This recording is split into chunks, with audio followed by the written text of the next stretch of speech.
अभी देते, इसका देते।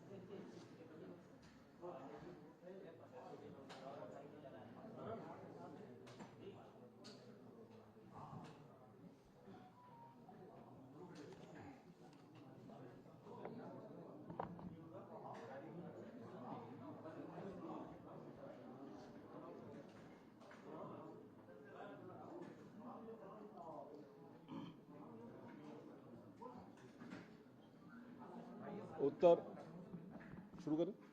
उत्तर प्रदेश में माननीय मुख्यमंत्री जी के मार्गदर्शन में, नेतृत्व में अपराध और अपराधियों के प्रति जो जीरो टॉलरेंस की नीति है,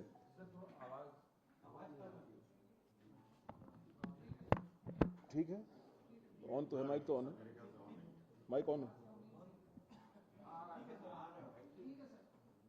उत्तर प्रदेश में माननीय मुख्यमंत्री जी के नेतृत्व और मार्गदर्शन में अपराध और अपराधियों के प्रति जीरो टॉलरेंस की नीति में यूपी पुलिस पूरी तरह से प्रतिबद्धता से कार्य कर रही है।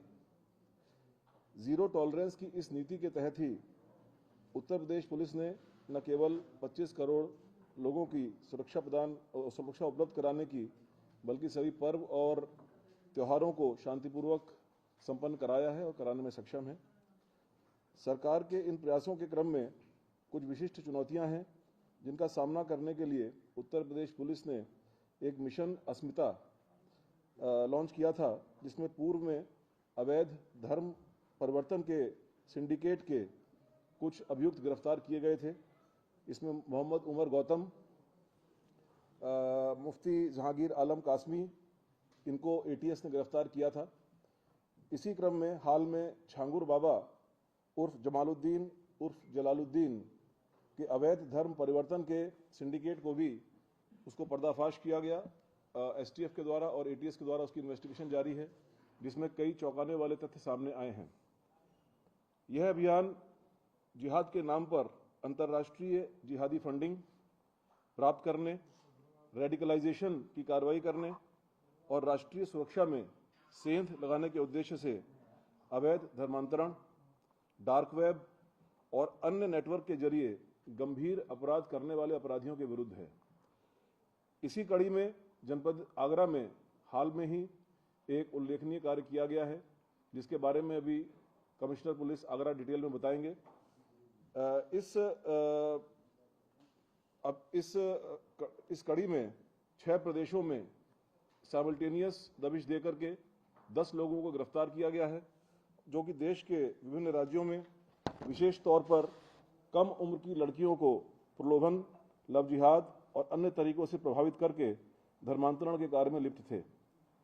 अवैध धर्मांतरण का यह मोडस ऑपरेंडी आईएसआईएस का सिग्नेचर स्टाइल है। अभी तक प्रारंभिक जांच में इस ग्रुप का संबंध पीएफआई से, एसडीपीआई से और पाकिस्तान के आतंकी संगठनों से भी होने के संकेत मिले हैं। जनपदीय पुलिस आगरा द्वारा की गई इस उल्लेखनीय कार्रवाई से इसमें अब आगे उत्तर प्रदेश की जो विशेषज्ञ एजेंसियां हैं, एसटीएफ और एटीएस, उनको भी शामिल किया गया है और आवश्यकता अनुसार अन्य राज्यों के पुलिस और केंद्रीय एजेंसी से भी समन्वय स्थापित किया जाएगा। अभी तक इसमें कनाडा, अमेरिका, लंदन और दुबई से फंडिंग के और उनके संलिप्तता के उनके वहां पर रह कुछ लोगों के साथ में संलिप्तता के सबूत मिले हैं, जिसके आधार पर आगे की कार्रवाई की जा रही है। धन्यवाद। एसएसपी आगरा। इस महीने मार्च माह में आगरा में 2 सगी बहनों की गुमशुदगी। आप इधर आ जाइए, इधर आ जाइए।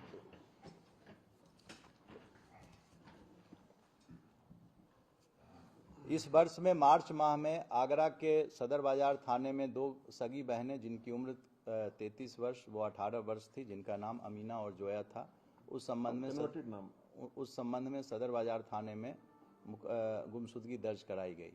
इस प्रकरण की गंभीरता को देखते हुए उसको जो एनबीएस की धारा है 87, 111, 3, 111, 4 जो बीएनएस हमारी है भारतीय न्याय संहिता, उसकी इन 3 धाराओं में और 3/5 उत्तर प्रदेश विधि विरुद्ध धर्म संपरिवर्तन प्रतिषेध अधिनियम 2021 जो बनाया गया धर्म परिवर्तन के लिए, इसके अंतर्गत मुकदमा रजिस्टर्ड किया गया सदर बाजार थाने में।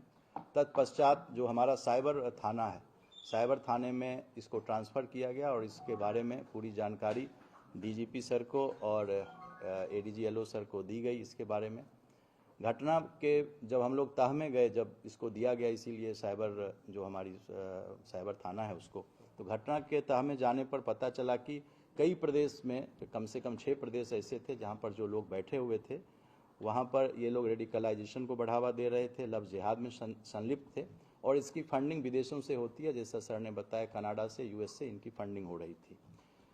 घटना की इसको गंभीरता को देखते हुए डीजीपी महोदय के निर्देश पर मेरे द्वारा स्वयं इसका पर्यवेक्षण किया गया और एडिशनल डीसीपी हमारे एक आईपीएस ऑफिसर्स थे, वो इसको डायरेक्ट उन्होंने देखना शुरू किया और प्रतिदिन इस पर हम लोगों ने काम करना शुरू किया।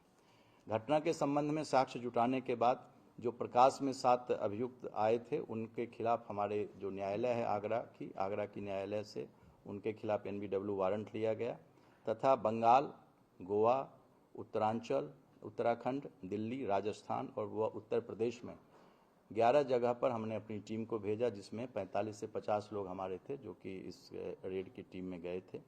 इस पूरे ऑपरेशन के क्रम में हम लोगों ने 10 अभियुक्तों को अरेस्ट किया, उनको गिरफ्तार किया। इस नेटवर्क में लव जिहाद का उपयोग कर तथा विदेश से प्राप्त धन से धर्म परिवर्तन व रेडिकलाइजेशन के हमारे पास सबूत और साक्ष्य मिले हैं और यह प्रणाली जो है वह ISIS का जो सिग्नेचर तरीका होता है, जो उसका प्रतिरूपण है, जो ये करते हैं, वो ठीक उसी तरह से इस चीज़ को किया गया है। गिरफ्तार अभियुक्त का पूरे नेटवर्क में सबकी अपनी अपनी अलग अलग भूमिका है। किसी की भूमिका इसमें जो पकड़े गए हैं 10 लोग, किन्हीं का काम फंड प्राप्त करना है, किसी को उस फंड को चैनलाइज करना है, किन्हीं को सेफ हाउस उसको मुहैया कराना है, लीगल एडवाइस देने के लिए इनकी एक अलग टीम थी, नया फ़ोन और नया सिम देना, लोगों को प्रेम जाल में जो लोग उनको अपने पास फंसाते थे फिर उनकी शादी कराने के लिए और धर्म परिवर्तन के लिए सब्जबाग दिखाकर प्रेरित करने के लिए और उसके संबंध में जो डॉक्यूमेंट्स होता है, पेपर तैयार करना, ये सभी ये जो ग्रुप थे इसमें ये शामिल थे। अभी विवेचना हमारी शुरुआती स्टेज में है और जो अभियुक्त हमारे आए हैं एनबीडब्ल्यू पर, उनका हम लोग आगे पुलिस कस्टडी रिमांड लेंगे और विवेचना फिर आगे की जाएगी। Thank you.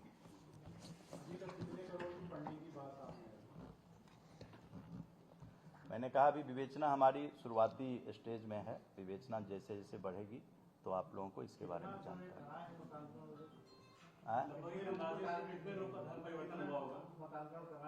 मतांतरण जो अभी तक की जो हमारी जानकारी है उसमें जो इन लोगों से अभी तक शुरुआती पूछताछ हुई है तो इसमें सैकड़ों लोगों के नाम इसमें आए हैं। अलग-अलग प्रदेशों से ही हैं? जी, अलग-अलग प्रदेशों से। जी, 6 प्रदेश मैंने नाम बताया, उन जगहों से। वहीं से दबिश देकर इनको गिरफ्तार सबको किया गया है। इसके लिए बाकायदा जो एविडेंसेस हमारे पास आए थे थ्रू साइबर इन्वेस्टिगेशन, उसको माननीय न्यायालय के सामने प्रस्तुत किया गया और वहां से वारंट लेकर के इन प्रदेशों में जो BNSS की प्रक्रिया है उसके अनुसार वहां पर लोकल पुलिस की सहायता प्राप्त करते हुए उनको गिरफ्तार किया गया। इन लोगों का मोडस ऑपरेंडी क्या था, कैसे कर रहे थे, कैसे? अगेन जैसा कि मैंने आपको बताया कि इसमें अलग अलग मॉड्यूल्स कह लीजिए कि हैं और इन मॉड्यूल्स में अलग अलग लोगों का अलग अलग रोल है और उसी रोल के तहत फंडिंग प्राप्त करना, उसको चैनलाइज करना, सेफ हाउसेस को एंगेज करना, ट्रांसपोर्टेशन के लिए अलग यूनिट रहती है और जो फ्रंट एंड पर है उसमें रेडिकलाइज करने के लिए अलग लोग हैं। तो ये सभी इसमें कुछ हम लोगों को इसके जो इंटरमीडिएट स्टेज के जो कोऑर्डिनेटर हैं या मुखिया हैं उनके बारे में जानकारी प्राप्त हुई है और उनसे भी पूछताछ की जा रही है। तो आगे के इन्वेस्टिगेशन में और चीजें सामने आएंगी।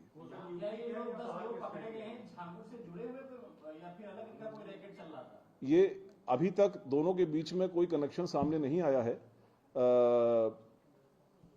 अभी तक ये ग्रुप सेपरेटली ऑपरेट कर रहा था, लेकिन इसका जो फुटप्रिंट है वो कम से कम इन 6 स्टेट्स में तो था ही और बाकी भी आगे इन्वेस्टिगेशन सामने आएंगी चीजें। मामले का मास्टरमाइंड कौन है और क्या वो गिरफ्तार हो गया है? जी, आगरा का जो मास्टरमाइंड है वो गिरफ्तार हो गया है। नाम बता दीजिए। नाम सबको बता देते हैं।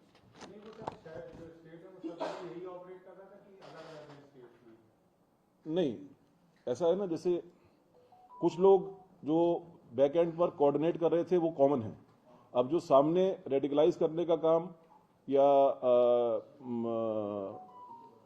प्रभावित करने का काम कर रहे थे, तो वो डेफिनेटली वो अलग अलग जगह पर अलग अलग लोग हैं, बट उनके पीछे जो कॉमन नेटवर्क है वो वहां पर मौजूद है। अभी तो मैं उनके सिर्फ आपको नाम बता देता हूं, क्योंकि उनका हम लोग आज पुलिस कस्टडी रिमांड ले रहे हैं, it's public knowledge, public document, but subsequent आगे जब जानकारी प्राप्त होगी तो बाकी डिटेल बताऊंगा। इसमें गोवा से आयशा उर्फ एस बी कृष्णा, कोलकाता से अली हसन उर्फ शेखर राय, कलकत्ता से ओसामा, आगरा से रहमान कुरैशी, मुजफ्फरनगर से अबू तालिब, देहरादून से अबुर रहमान, जयपुर राजस्थान से मोहम्मद अली, जयपुर से जुनैद कुरैशी, दिल्ली से मुस्तफ़ा उर्फ मनोज, जयपुर से ही मोहम्मद अली, ये 10 लोग गिरफ्तार हुए। अगेन वो सब चीजें अब क्योंकि अभी आए हैं पकड़ करके, वो इन्वेस्टिगेशन के बाद मालूम पड़ेंगी, बट इसमें से कुछ लोग डेफिनेटली एक हायर लेवल पर कोऑर्डिनेट कर रहे थे, बट इनके आगे भी कोई था कि नहीं था। फंडिंग वगैरह के नाम हमारे पास आए हैं, कुछ जो अकाउंट्स की डिटेल आए हैं, विदेशों के उनके डिटेल्स आए हैं, उनको हम लोग फर्दर एक्सप्लोर कर रहे हैं, इन्वेस्टिगेट कर रहे हैं, तो उसके बाद आगे मालूम पड़ेगा क्या पूरी पोजीशन है। ये जो धर्मांतरण का रैकेट था, ये क्या खाली आगरा तक सीमित था या उत्तर प्रदेश के बाहर भी लोग धर्मांतरण करा रहे थे?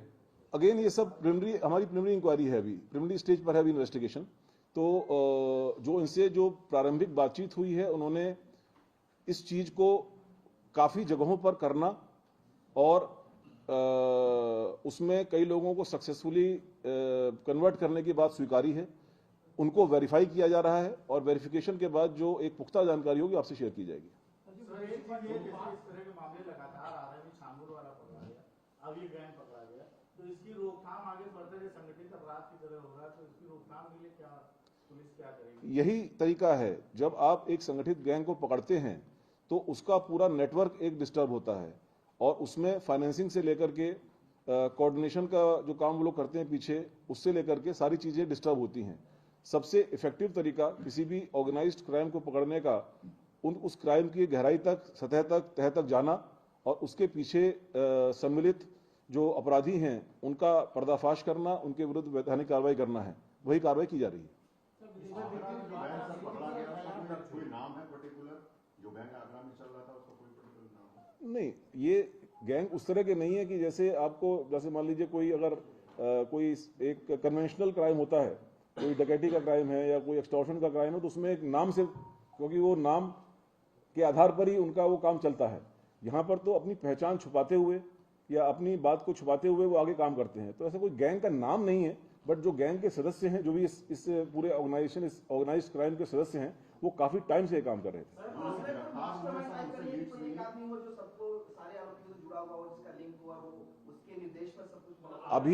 अभी प्रारंभिक स्टेज है इन्वेस्टिगेशन की। डेफिनेटली इस फूड चेन में ऊपर कुछ लोग होंगे, उन फूड चेन तक, ऊपर के लेवल तक पहुंचने में इन्वेस्टिगेशन की कड़ियों को आगे मिलाना भी होगा। उसमें इनकी इंटरोगेशन रिपोर्ट्स भी तैयार होंगी, उनकी इंटरोगेशन भी होगी, चीजों को वेरिफिकेशन भी होगा और उसके बाद ही जो आपका प्रश्न है उसका आंसर मिल पाएगा। जो लोग गिरफ्तार हुए उनसे कुछ लीड्स मिली हैं कि? जी हाँ, कुछ लीड्स मिली हैं। नहीं, वो अभी मैं शेयर नहीं कर सकता, वो अभी अंडर लाइव इन्वेस्टिगेशन है। जो अभी ऐसी लीड्स जिनमें हमको मिली हैं उनको भी मैं शेयर नहीं करना चाहूंगा। छांगुर बाबा के मामले में 2 और गिरफ्तारियां आज हुई, जिसके बारे में प्रेस रिलीज जारी किया जाएगा। सर, जो विदेशी फंडिंग हो रही है, ये नेपाल का, सऊदी अरब का, पाकिस्तान का, तो किस कंट्री के बारे में पता चल पाया अभी तक, और क्या पूरे देश में इस तरह नेटवर्क चल रहा है? नहीं, मैं अभी देखिए, मैं आपको साक्ष्य के आधार पर बात बताऊंगा। जो हमारे पास साक्ष्य है उसमें इन 4 जगहों पर बैठे हुए कुछ व्यक्तियों द्वारा इसकी फंडिंग की जा रही है, जिसके हमको साक्ष्य मिले हैं। उसका जो प्रयोग है, वो प्रयोग देश में किस किस जगह पर हो रहा है, वो फर्दर इन्वेस्टिगेशन का विषय है। तो जैसे जैसे इन्वेस्टिगेशन आगे बढ़ेगी, मनी ट्रेल आगे बढ़ेगी, उसमें जो है वो इन्वेस्टिगेशन में बिंदु सामने आएंगे। पाकिस्तान का सर आपने लिया है, डायरेक्टली कोई कनेक्शन किसी के थ्रू आपको निकल के आया, देखा? नहीं, इसमें मैंने ये 2 बातें कही हैं। मैंने कहा है कि पीएफआई, एसडीपीआई और पाकिस्तान के एक मिलिटेंट संगठन के हमको प्रमाण मिले हैं इस चीज के कि उनसे इनका संलिप्तता है, इनके मतलब इनके जो आपस में जो लिस्टेड मेंबर्स हैं, उनके मेंबर्स के साथ में इनकी संलिप्तता कंफर्म हुई है। ISIS के बारे में मैंने कहा कि उनका ये सिग्नेचर स्टाइल है कि जिहादी तैयार करके इसमें से एक जो कन्वर्ट है, जो 2 लड़कियां गायब हुई थी जिनको रिकवर किया गया है, उनमें से एक का उसके अपने चेंज्ड फेसबुक पर AK-47 के साथ फोटो है। तो ये जो स्टाइल है मुजाहिद में रेडिकलाइज करने का, ये स्टाइल जो है मैंने कहा कि वो ISIS का स्टाइल है। क्या ये जो लड़के रेडिकलाइज कर रहे थे, क्या इनको फिर लड़ाका बना रहे थे? मतलब एक अभी it is too early to say. अभी तो जो एविडेंस हमारे सामने ये है कि भाई एक साइबर ट्रेल में, उस साइबर ट्रेल में one of the victims she is holding AK-47 weapon and photograph उसकी मौजूद है, जो कि इन्वेस्टिगेशन का पार्ट है।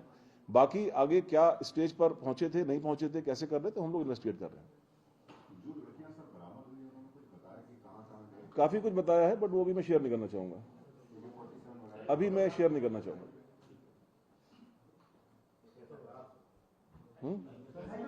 Thank you, thank you. Photograph अभी नहीं दे पाएंगे अभी। जो पकड़ गए हैं वाले उनका हम लोग देख लेते हैं। लड़कियों को तो डेफिनेटली नहीं दे पाएंगे, और बाकियों का जो है उनका भी बाकी 10 को दे देंगे। अच्छा ठीक है, ठीक है,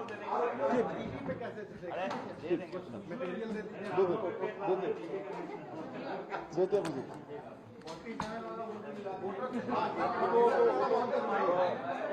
जो लड़के के